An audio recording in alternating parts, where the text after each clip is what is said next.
Impact Family, impacting the world through healthy family.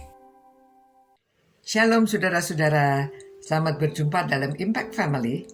Dan saya harap keluarga-keluarga sudah siap mau merenungkan firman Tuhan. Saudara, pada waktu Rasul Paulus sudah bertobat, dia berkunjung kepada murid-murid Tuhan Yesus. Nah, bagaimana reaksi mereka, saudara? Nanti saudara baca di Kisah Para Rasul pasal 9 mulai ayat 19b dan seterusnya ya. Tentunya mereka menolak.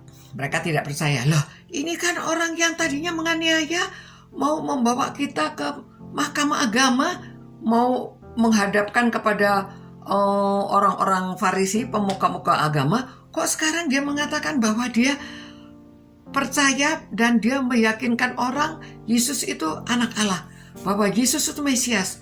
Wah, apa benar? Apa jebakan ini? Nah, mereka ragu-ragu, tetapi karena Rasul Paulus sudah berpengalaman dengan Allah, dia sudah bertemu dengan Yesus sendiri dalam perjalanan itu, dia meyakinkan mereka dan memang dia fasih berbicara, pandai menjelaskan. Itu sebabnya banyak orang juga akhirnya percaya. Tetapi banyak orang Yahudi yang masih menutup hatinya, menutup pikirannya, mereka tidak bisa menerima dia. Dan bahkan mereka berkomplot akan membunuh Rasul Paulus.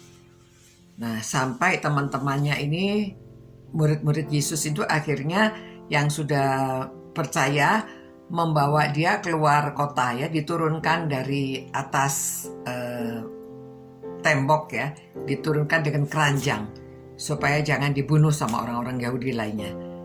Nah, dia di luar kota juga tetap menggebu-gebu, bertemu dengan murid-murid, bertemu dengan siapa saja.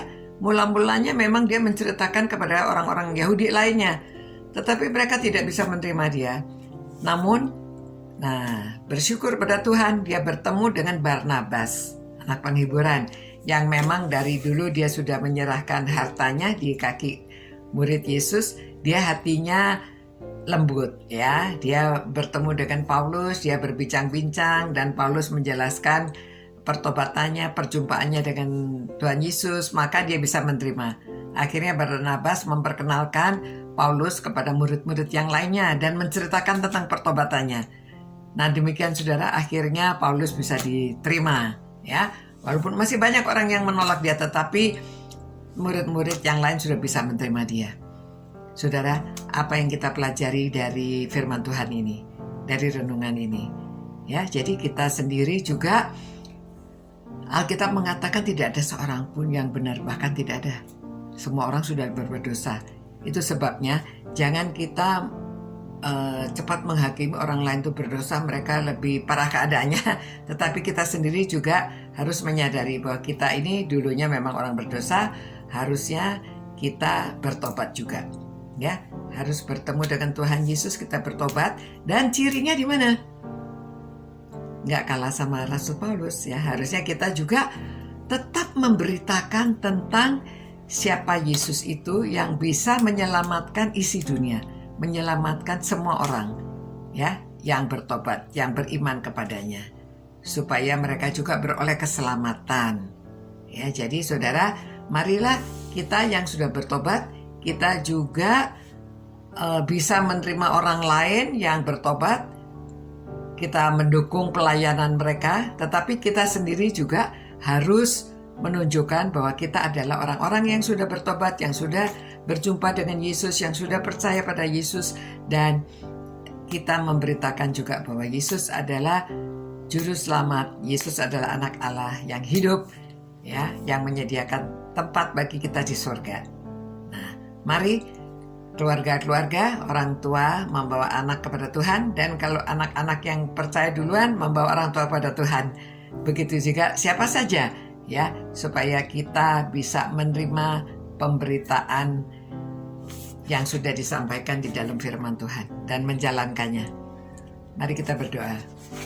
Terima kasih Tuhan atas keselamatan yang diberikan oleh Tuhan Yesus kepada kami. Biarlah Tuhan, kami ini orang-orang yang berdosa, kami juga mau bertobat, Dan kami menunjukkan ciri bahwa kami sudah diselamatkan dan kami juga harus memberitahu orang lain bahwa mereka juga dapat diselamatkan dari dosa-dosa mereka jikalau mereka mau menerima Yesus sebagai Tuhan dan Juru Selamat. Terima kasih Tuhan, berkatilah semua orang yang merenungkan firman-Mu ini supaya mereka dapat hidup semakin berkenan kepada Tuhan dan menjadi anak-anak Tuhan yang memuliakan nama Tuhan selalu. Demi nama Yesus kami berdoa. Amin. Selamat malam saudara-saudara. Kiranya saudara semuanya menjaga kesehatan ya. Virus coronanya ini sangat ganas dan merambah kemana-mana. Banyak teman-teman juga yang terkena. Jadi saudara harus hati-hati.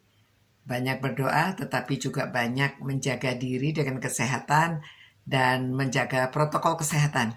Ya, tetap taati aturan-aturan yang ada. Selamat malam, selamat beristirahat. Sampai berjumpa pula. Tetap sehat ya. Ciao. Impact Family, impacting the world through healthy family.